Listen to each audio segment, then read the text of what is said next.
Hello বন্ধুরা, আসসালামু আলাইকুম। Welcome to another video. সবাই আশা করি ভালো আছেন। ভিউয়ার্স, প্রায় বেশ কিছুদিন আগেই ভিভো তাদের X60 সিরিজের ফোনগুলো লঞ্চ করেছিল, যেগুলো কিন্তু মার্কেটে অনেক জনপ্রিয়তা পায়।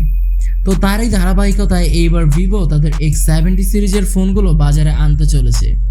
এই সিরিজের 3টি ফোন গ্লোবালি লঞ্চ হবে: Vivo X70, Vivo X70 Pro এবং ভিভো X70 Pro Plus। তবে আজকে আমরা ভিভো X70 Pro ফোনটি নিয়ে কথা বলবো। আপনারা যদি এই সিরিজের অন্যান্য ফোনগুলো সম্পর্কে জানতে চান তাহলে অবশ্যই কমেন্টে জানাতে পারেন। সো ভিডিওতে এই ফোনটা কবে বাংলাদেশ এবং ইন্ডিয়ার বাজারে লঞ্চ হতে পারে সেটা বলবো, এবং এর প্রাইসটাও কীরকম হতে পারে সেটাও জানাবো ভিডিওর শেষের দিকে। সো ভিডিওটি শেষ পর্যন্ত দেখুন। পুরো ভিডিওতে আমি মাইন থাকছি আপনাদের সাথে, অ্যান্ড আপনারা দেখছেন tech talk with mine. Video শুরু হওয়ার আগে যারা এখনো আমাদের চ্যানেলটি সাবস্ক্রাইব করেননি তারা এখনই সাবস্ক্রাইব করে পাশে থাকা বেল আইকনটি প্রেস করুন।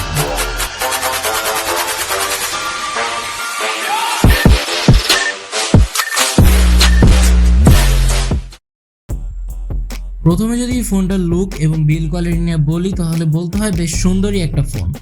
এছাড়াও আমরা প্রায় সবাই জানি যে ভিভো ফোনের কালারগুলোর কারণে এই ফোনগুলো অনেকটাই সুন্দর দেখায়। এই ফোনটির ওয়েট হচ্ছে 186 গ্রাম, তো বোঝা যাচ্ছে খুব লাইট ওয়েটেরই একটা ফোন হতে চলেছে। ফোনটি ফুল অ্যালুমিনিয়াম বডির একটি ফোন। দুঃখজনক বিষয়, এই ফোনে থাকছে না 3.5 মিলিমিটার হেডফোন জ্যাক, যেটা আমার মনে হয় তাদের এই বিষয়ে লক্ষ্য করা উচিত, কারণ 3.5 মিলিমিটার হেডফোন জ্যাকটা খুবই এসেনশিয়াল। ফোনে থাকছে ইন ডিসপ্লে ফিঙ্গারপ্রিন্ট সেন্সর, যা বেশ ফাস্ট অ্যান্ড অ্যাকুরেট। ফোনের সামনে আসলে পেয়ে যাবেন কাটআউটের মাধ্যমে একটি সেলফি ক্যামেরা, যার সাইজটা মোটামুটি ঠিকই বলা চলে। এবার যদি ফোনের ডিসপ্লে নিয়ে কথা বলি তাহলে থাকছে 6.5 ইঞ্চের ফুল HD+ রেজলিউশনের অ্যামোলেড ডিসপ্লে, যেটাতে কিনা 120 হার্জের রিফ্রেশ রেট থাকছে। এছাড়াও HDR10+ এর সাপোর্ট পাচ্ছেন, এবং এর PPI ডেন্সিটি হচ্ছে 398। সো বোঝা যাচ্ছে বেশ জোস একটা ডিসপ্লে ভিভো এই ফোনে দিয়েছে। এছাড়াও এই ফোনে যেহেতু 120 হার্জের রিফ্রেশ রেট থাকছে, সো আপনারা এই ফোনটা ইউজ করে অবশ্যই একটা ফাস্টনেস ফিল করবেন। এছাড়াও মাল্টিটাস্কিং কিংবা গেমিংয়ের ক্ষেত্রেও অনেক ভালো পারফরমেন্স করবে আশা করা যায়। এছাড়াও যেহেতু ফুল HD+ রেজলিউশনের একটি ডিসপ্লে, সো কন্টেন্ট প্লেইংয়ে কিন্তু খুব ভালো একটা পারফরমেন্স আপনারা পেয়ে যাবেন। এবার যদি ফোনের সফটওয়্যার এবং পারফরমেন্স নিয়ে বলি, থাকছে Android 11, এবং যার ব্যাক এন্ডে থাকছে Fantas OS 12, এবং এর চিপসেট হিসেবে থাকছে Exynos 180, যা একটি 5 ন্যানোমিটার বেস অক্টাকোর প্রসেসর। তবে এই চিপসেট সম্পর্কে যতটুকু শুনতে পেরেছি, এই চিপসেটটা খুবই ভালো পাওয়ার এফিশিয়েন্ট একটি চিপসেট। এই ফোন দিয়ে আপনি অনায়াসে হাই রেজলিউশনের গেম হাই FPS খেলতে পারবেন, এবং যেই সকল বড় বড় গেম রয়েছে যেরকম call of duty, PUBG, free ফায়ারের মতো গেমগুলো তো অনায়াসে হাই FPS খেলতে পারবেন। এবং যেহেতু এর চিপসেটটা 5 ন্যানোমিটার বেস, তো ব্যাটারি ব্যাকআপের ক্ষেত্রেও এক্সট্রা একটা সুবিধা তো পাবেনই।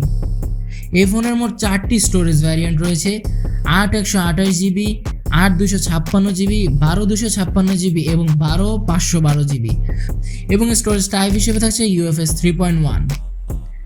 তো এবার যদি ফোনের ক্যামেরা প্যানেলে আসি তাহলে বলতে হয় থাকছে কোয়াড ক্যামেরা সেটআপ, যার মেইন ক্যামেরা হিসেবে থাকছে 50 মেগাপিক্সেলের একটি ওয়াইড ক্যামেরা, যেটাতে OIS এর সাপোর্ট থাকছে। অর্থাৎ এই ফোন দিয়ে আপনারা যে কোনো প্রকার ভিডিও রেকর্ডিংয়ের ক্ষেত্রে কিন্তু শেকিনেস ভাবটা লক্ষ্য করবেন না যদি আপনার হাতটা নাড়াচাড়াও করে। আজকালকার প্রায় সব ধরনের দামি ফোনগুলোতে OIS এর সাপোর্ট দিচ্ছে, সো বিষয়টা ভালো। সেকেন্ড ক্যামেরা হিসেবে থাকছে 8 মেগাপিক্সেলের একটি টেলিফোটো জুম লেন্স ক্যামেরা, যেটা 5x পর্যন্ত অপটিক্যাল জুম, এবং এটাতেও OIS এর সাপোর্ট থাকছে। তো এক কথায় খুবই ভালো একটা জোস ক্যামেরা প্যানেল কিন্তু আমরা দেখতে পাচ্ছি। তৃতীয় ক্যামেরা হিসেবেও থাকছে 12 মেগাপিক্সেলের একটি টেলিফোটো ক্যামেরা, যেটা 2x পর্যন্ত অপটিক্যাল জুম, এবং 4 নম্বর ক্যামেরা হিসেবে থাকছে 12 মেগাপিক্সেলের একটি আলট্রা ওয়াইড ক্যামেরা। তো এই ক্যামেরা প্যানেল নিয়ে যদি আমি বলি, এক কথায় সুপার ডুপার একটা ক্যামেরা প্যানেল, কারণ এই ক্যামেরা প্যানেল কিন্তু আপনার দুটো টেলিফোটো সেন্সর পেয়ে যাচ্ছেন, এবং OIS এর সাপোর্টওয়ালা দুটো সেন্সরও পেয়ে যাচ্ছেন। এই ফোন দিয়ে আপনারা 4K 60 FPS এর রেকর্ডিং করতে পারবেন অনায়াসেই।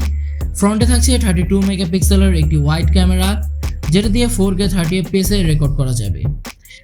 এই ফোনের ব্যাটারি ব্যাকআপ হিসেবে থাকছে 4450 মিলিঅ্যাম্পিয়ারের ব্যাটারি ব্যাকআপ, যেটাকে চার্জ দেওয়ার জন্য বক্সে থাকছে 44 ওয়াটের ফাস্ট চার্জার। তো মোটামুটি চার্জিং ব্যাকআপটা কিন্তু খুব ভালোই আপনারা পেয়ে যাচ্ছেন। এছাড়াও 44 ওয়াটের ফাস্ট চার্জারটাও কিন্তু পেয়ে যাচ্ছেন। তো এবার যদি ফোনের ওভারঅল পারফরমেন্স নিয়ে বলি, বেশ জোস সুপার ডুপার একটা ফোন। কারণ এই ফোনটা অনায়াসে একটা ফ্ল্যাগশিপ ডিভাইস। এই ফোনে একে তো আপনারা ভালো একটা চিপসেট পেয়ে যাচ্ছেন, তারপরে তো সুপার ডুপার ক্যামেরা প্যানেল থাকছেই। তো এবার যদি ফোনের লঞ্চিং ডেট এবং প্রাইসিং নিয়ে বলি, এই ফোনটা অক্টোবর মাস অর্থাৎ ইন্ডিয়ার বাজারে আগামী মাসে এটা লঞ্চ হওয়ার সম্ভাবনা রয়েছে এবং বাংলাদেশে এই ফোনটা আসতে আসতে নভেম্বর মাস সময় লেগে যেতে পারে। তো এবার প্রাইসিং নিয়ে বলতে গেলে এই ফোনটা কিন্তু খুব হাই প্রাইসের একটি ফোন। ইন্ডিয়ার বাজারে এই ফোনটার প্রাইস 50 থেকে 55,000 রুপির মধ্যে হতে পারে, এর কিছুটা আশেপাশে হতে পারে, এবং বাংলাদেশে এর প্রাইসটা 60 থেকে 65,000 হবে বলেই জানতে পেরেছি। সো এটা কিন্তু খুব হাই প্রাইসের একটি ফোন। তো যারা হাই প্রাইসের ফোন কিনতে চান তারা কিন্তু এই ফোনটা অনায়াসে কিনে নিতে পারেন, কারণ আগেই বলেছি এর ক্যামেরা প্যানেল এবং চিপসেটটা কিন্তু সুপার ডুপার। তো ভিউয়ার্স, ফোনটা আপনাদের কাছে কেমন লাগলো সেটা কিন্তু অবশ্যই কমেন্টে জানাবেন। ভিডিওটি ভালো লাগলে অবশ্যই ভিডিওতে একটি লাইক করে দিবেন। সো আজকের ভিডিওটি ছিল এই পর্যন্তই, দেখা হবে পরবর্তী কোনো ভিডিওতে। সেই পর্যন্ত সবাই ভালো থাকবেন, সুস্থ থাকবেন। খোদা হাফেজ।